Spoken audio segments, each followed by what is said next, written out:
Hello विद्यार्थियों, आज हम माइटोकॉन्ड्रिया के बारे में स्टडी करेंगे। माइटोकॉन्ड्रिया को सूत्रकणिका कहा जाता है हिंदी में। कोशिका में हमें अगर माइटोकॉन्ड्रिया को देखना है तो एक अभिरंजक होता है Janus green B. Janus green B इस अभिरंजक से कोशिका को अभिरंजित करके माइटोकॉन्ड्रिया को हम देख सकते हैं। माइटोकॉन्ड्रिया की संख्या अलग अलग कोशिकाओं में अलग अलग होती है और यह संख्या डिपेंड करती है कोशिका की कार्य की सक्रियता पर। कोशिका की कार्य की सक्रियता पर माइटोकॉन्ड्रिया की संख्या निर्भर करती है। यानी जो कोशिका अधिक कार्य करती है उसे ज़्यादा ऊर्जा चाहिए, अतः उसे माइटोकॉन्ड्रिया के नंबर ज़्यादा होंगे, और जो कोशिका कम कार्य करती है उसमें माइटोकॉन्ड्रिया के नंबर कम होंगे। इसका अगर शेप देखें या तो होगा तश्तरीनुमा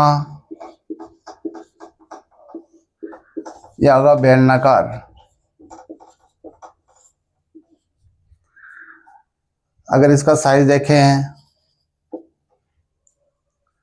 तो 1 से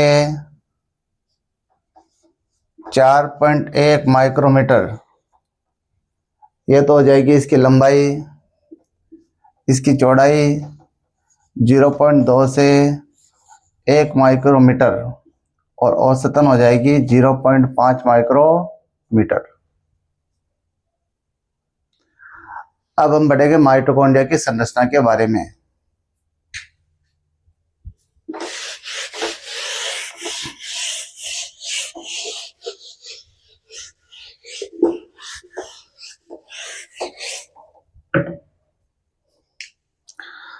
माइटोकॉन्ड्रिया दोहरी झिल्ली परिबद्ध कोशिकांग होता है।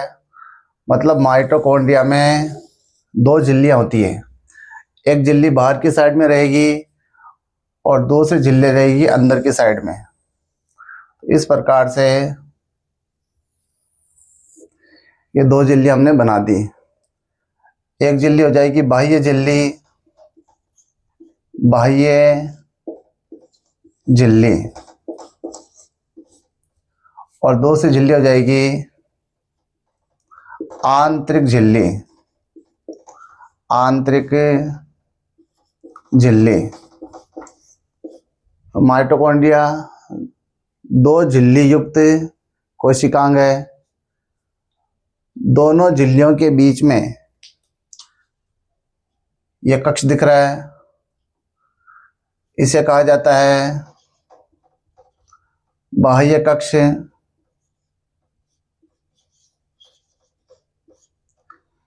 या इसे अंतर झिल्ली अवकाश भी बोल सकते हैं। अंतर झिल्ली अवकाश।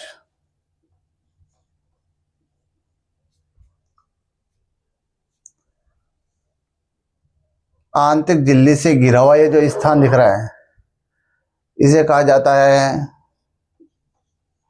भीतरी कक्ष, भीतरी कक्ष। इस भीतरी कक्ष में घना मतलब डेंस और समांगी यानी होमोजेनस पदार्थ भरा होता है, उसे कहा जाता है आधात्री, मैट्रिक्स।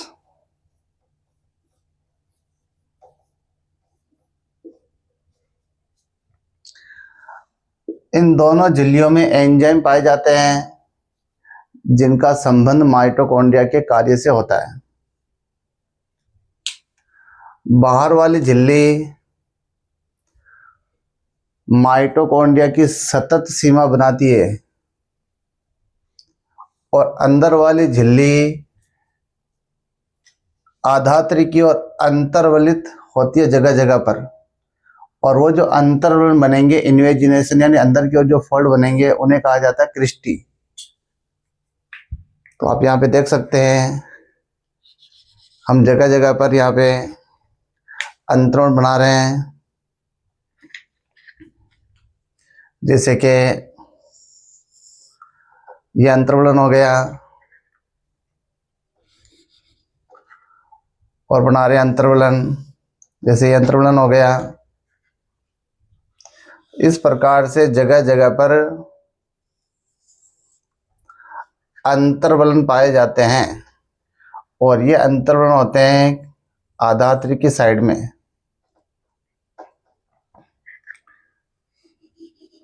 इन्हें कहा जाता है क्रिस्टी।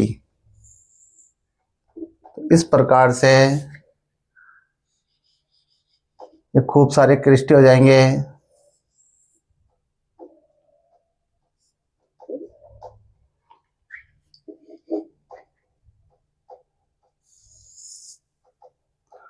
तो ये हमने बना दी क्रिस्टी। इनका नाम आप लिख सकते हो क्रिस्टी। एक वचन होता है क्रिस्टा। तो ये क्रिस्टी हो गए। इन क्रिस्टी पर और आंतरिक झिल्ली पर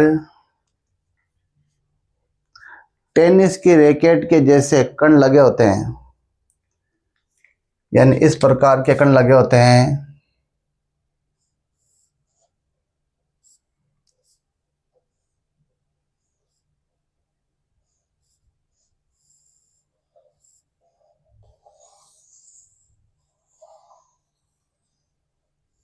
इस प्रकार के कण लगे होते हैं, जैसे यहाँ पर आप देख सकते हो, ये मैंने एक कण बना दिया, ये और बना दिया। तो इस प्रकार के कण लगे हुए होते हैं।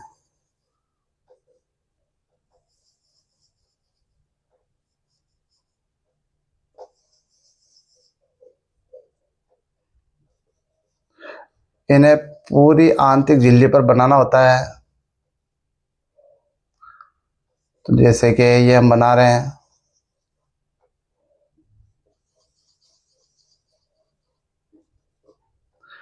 तो ये आगे बढ़ते जाएंगे, इधर भी बढ़ते जाएंगे। तो पूरी आंतरिक झिल्ली पर इस प्रकार के कण बना देने। इन कणों को कहा जाता है ऑक्सीसोम। ऑक्सीसोम, या इनका एक नाम और भी होता है F0 F1 कण, या इनका एक नाम और भी है एटीपी सिंथेज। और ये होते हैं एटीपी संश्लेषण से संबंधित। इसके 3 भाग हो जाएंगे। एक ये भाग कहलाएगा F0। F0 भाग आंतरिक झिल्ली के भीतर दशा होता है। F0 को आधार भी कहा जा सकता है। एक ये गोल सा जो भाग है उसे कहा जाता है F1, या इसे शीर्ष या सिर भी कह सकते हैं। और ये जो बीच में जो F0 और F1 को जोड़ रहा है उसे कहा जाता है वृंत। तो इस प्रकार से ये ऑक्सीसोम होते हैं। क्रिस्टी की वजह से आंतरिक झिल्ली का पृष्ठीय क्षेत्रफल यानी सरफेस एरिया बढ़ जाता है। आधात्री में वर्ताकार आकृति का डीएनए देखने को मिल जाएगा इस प्रकार से। ये वर्ताकार आकृति का डीएनए है।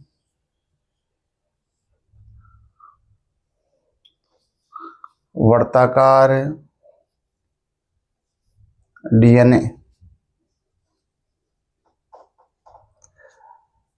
इसके अलावा राइबोसोम मिल जाएंगे। Ribosome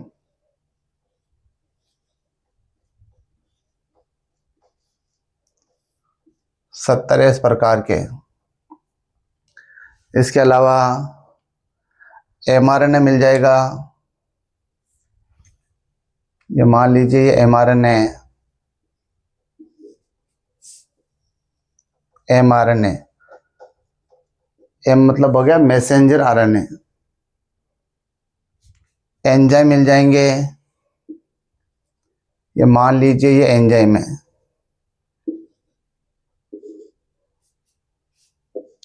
enzyme.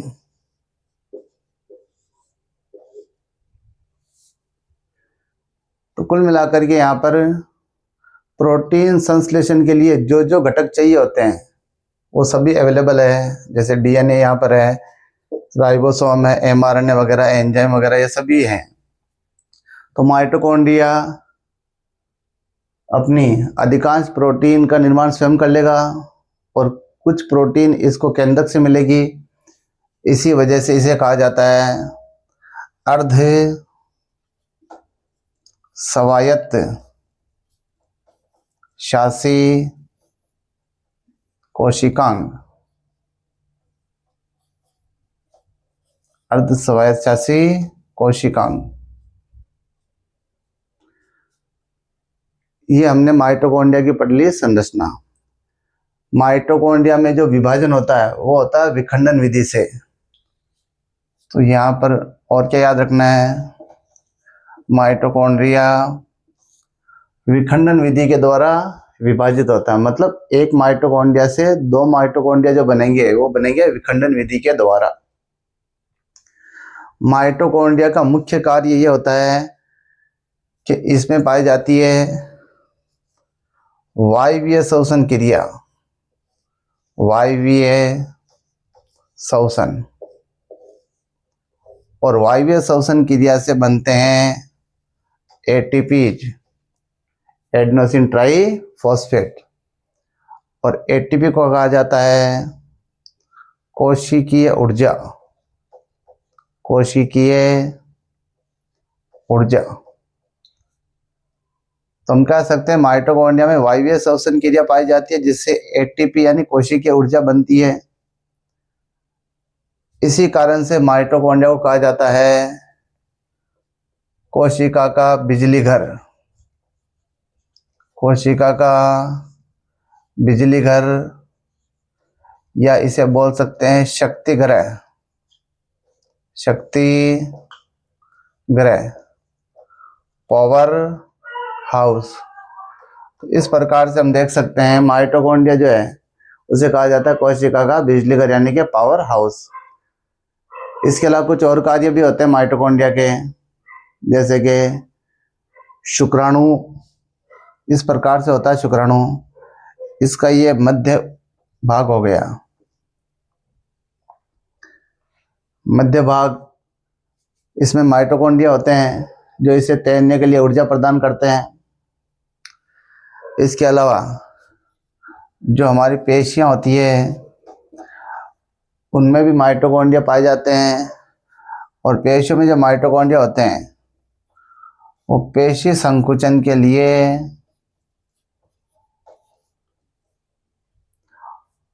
पेशियों को ऊर्जा प्रदान करते हैं। इसके अलावा अंडे में पीतक जनन क्रिया में, पीतक जनन मतलब पीतक के निर्माण की क्रिया में माइटोकॉन्ड्रिया हेल्प करते हैं। तो इस प्रकार से माइटोकॉन्ड्रिया के कुछ कार्य भी याद रखने हैं। जैसे वापस एक बार रिवाइज करवा देता हूँ। माइटोकॉन्ड्रिया का मुख्य कार्य यही है कि इसमें माइटोकॉन्ड्रिया में वायवीय श्वसन क्रिया पाई जाती है। इस क्रिया से कोशिकीय ऊर्जा एटीपी का निर्माण होता है। एटीपी बनने की वजह से माइटोकॉन्ड्रिया को कोशिका का बिजली घर या शक्ति घर या पावर हाउस कहा जाता है।